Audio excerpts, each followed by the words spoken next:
एनटीएच्या official वेबसाईटवर नीट UG 2026चे admit card जे आहेत ते रिलीज करण्यात आलेले आहेत.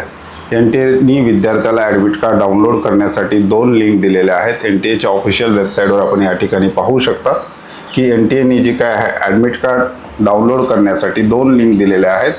विद्यार्थ्यांची संख्या लक्षात घेता एनटीएनी ही व्यवस्था केलेली आहे की पहिल्या लिंकचा अडथळा आला तर विद्यार्थी दुसऱ्या लिंकवरून सुद्धा आपला ॲडमिट कार्ड डाउनलोड करून घेऊ शकतो. विद्यार्थ्यांनी ॲडमिट कार्ड डाउनलोड केल्यानंतर विद्यार्थ्याला एक्झाम सेंटरवर जाण्याआधी घरून 3च गोष्टी करून घेऊन जायच्या आहेत. त्या नेमक्या कोणत्या आहेत आणि त्या कशा करायच्या आहेत याविषयी डिटेल इन्फॉर्मेशन आपण आजच्या व्हिडिओमध्ये पाहणार आहोत. नमस्कार, मी अंकुश पाटील. तुम्ही पाहताय श्री छत्रपती अकॅडमी पुणेचं यूट्यूब चॅनल. चॅनलवर नवीन असाल तर अशाच माहितीपूर्ण व्हिडिओसाठी श्री छत्रपती अकॅडमी पुणेच्या यूट्यूब चॅनलला सबस्क्राईब करा. अशाच प्रकारचे महत्त्वाचे अपडेट्स तुम्हाला तुमच्या व्हॉट्सअपवर हवे असतील तर डिस्क्रिप्शन बॉक्समध्ये व्हॉट्सअप चॅनलची लिंक देण्यात आलेली आहे. त्या लिंकवर क्लिक करून तुम्ही आमचं व्हॉट्सअप जे चॅनल जे आहे ते सहज जॉईन करू शकता. त्याचबरोबर ॲडमिट कार्डवर ज्या काही 23 महत्त्वाच्या सूचना आहेत त्याविषयी सुद्धा डिटेल डिस्कशन आपण आजच्या व्हिडिओमध्ये पाहणार आहोत. विद्यार्थ्यांनी नीटचं ॲडमिट कार्ड डाउनलोड केल्यानंतर विद्यार्थ्याला 3 गोष्टी ज्या आहेत प्रामुख्याने त्या एक्झाम सेंटरवर पोहोचण्यापूर्वी करायच्या आहेत. पहिल्या पेज आणि दुसऱ्या पेजवर ह्या ॲक्टिव्हिटी विद्यार्थ्याला करायचं आहे. ॲडमिट कार्ड डाउनलोड केल्यानंतर पहिल्या पेजवर तुम्हाला सेल्फ डिक्लेरेशन दिलेलं आहे.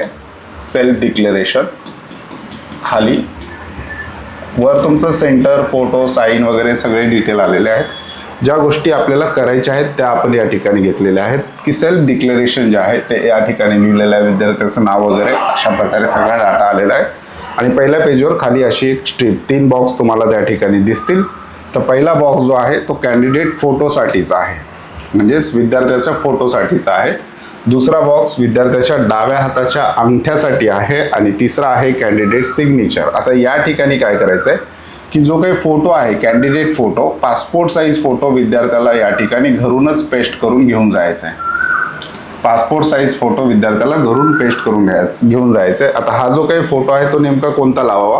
नीट यूजीचा ॲप्लिकेशन फॉर्म भरत असताना आपण जशा प्रकारचा फोटो दिलेला होता अगदी त्याच प्रकारचा फोटो या ठिकाणी विद्यार्थ्याला लावायचा आहे. एखाद्या विद्यार्थ्याकडे तशाच प्रकारचा फोटो अवेलेबल नसेल तर त्या विद्यार्थ्यांनी काय करायचं आहे की तशा प्रकारचा सेम दुसरा फोटो काढून या ठिकाणी विद्यार्थी त्या लावू शकतो.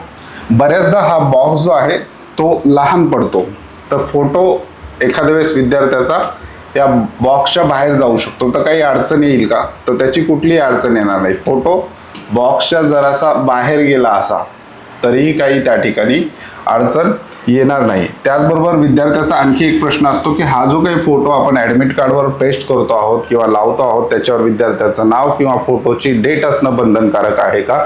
तर असं कुठलंही बंधन एनटीएने केलेलं नाही. फोटोवर तुमचं नाव किंवा फोटो काढल्याची डेट नसली तरी चालेल. या ठिकाणी आपल्याला एक फोटो घरूनच पेस्ट करून जायचं आहे. म्हणजेच फोटोचा जो कॉलम आहे तो ॲट होम आपल्याला करायचा आहे, घरून करायचा आहे. दुसरा आहे लेफ्ट हँड थंब इम्प्रेशन, डाव्या हाताचा अंगठा विद्यार्थ्यांनी हा सुद्धा घरूनच करून जायचा आहे.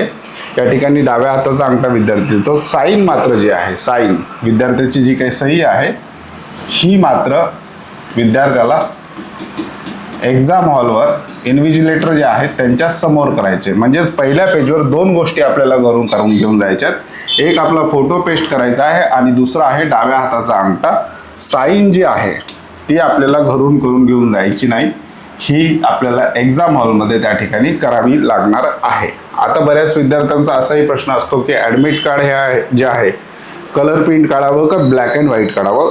शक्यतो ॲडमिट कार्ड कलर प्रिंटमध्ये काढा.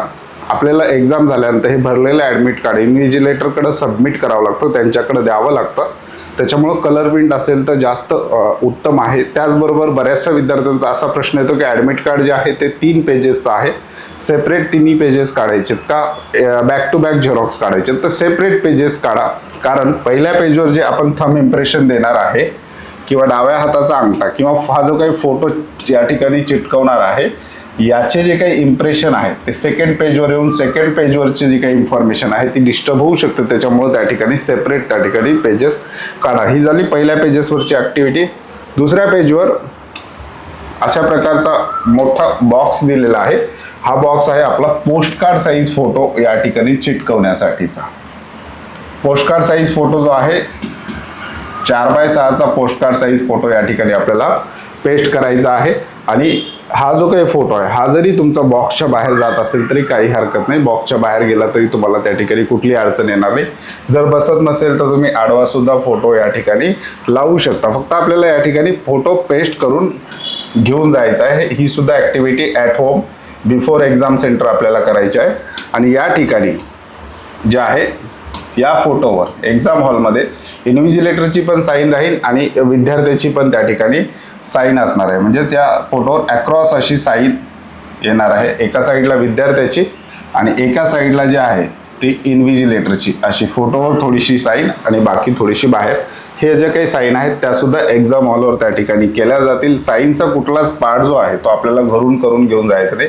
आपल्याला फक्त फोटो आणि थंब इम्प्रेशन एवढ्याच 2 गोष्टी आहेत. हा फोटो या ठिकाणी लागल्यानंतर पुन्हा सेकंड पेजवर साईनचा जो भाग आहे खाली इन्व्हिजिलेटर साईन आहे आणि त्याच्यानंतर इकडे स्टुडंट कॅन्डिडेट आहे. हे सुद्धा तुम्हाला एक्झाम डेच्या दिवशी त्या ठिकाणी करायचं आहे.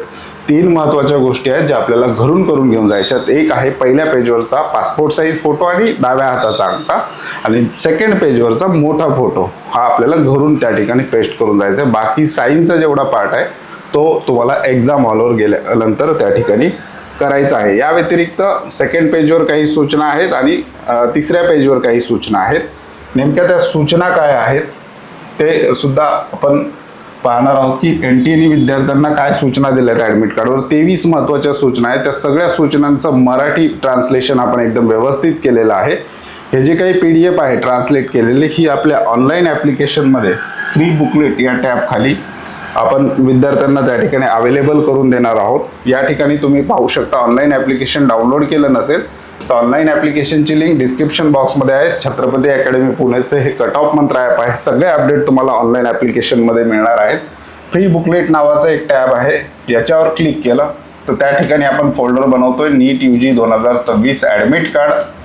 त्या ठिकाणी ॲडमिट कार्ड भरण्याविषयीच्या सूचना, त्याचबरोबर जे काही 23 सूचना दिलेल्या आहेत NTAने ॲडमिट कार्ड संदर्भातले त्याची सुद्धा PDF तुम्हाला त्या ठिकाणी मिळणार आहे. ॲप्लिकेशनची लिंक डिस्क्रिप्शन बॉक्समध्ये. अँड्रॉइड फोन असेल तर अँड्रॉइडची लिंक आहे. iOS तुमच्याकडे ॲपल आयफोन असेल तर त्याची सुद्धा लिंक डिस्क्रिप्शन बॉक्समध्ये देण्यात आलेली आहे. ज्या विद्यार्थ्यांनी ॲप डाउनलोड केलेलं ऑलरेडी त्यांनी फ्री बुकलेटमध्ये जायचं. ज्या विद्यार्थ्यांनी ॲप डाउनलोड केलं नसेल त्या विद्यार्थ्यांनी ॲप डाउनलोड करायचं आहे.